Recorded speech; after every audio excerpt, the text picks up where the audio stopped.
সবজি রান্না হবে। পাঁচফোড়ন দেওয়া হলো, তেজপাতা দেওয়া হয়েছে, এখন সবজি দেওয়া হবে।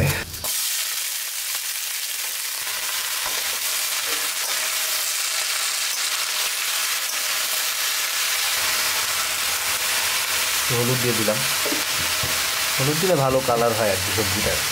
এবার একটু চিনি দিয়ে দিচ্ছি।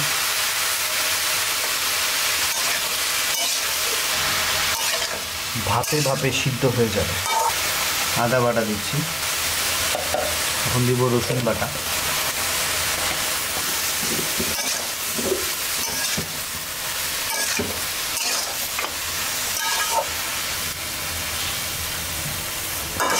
ঢেকে দিব।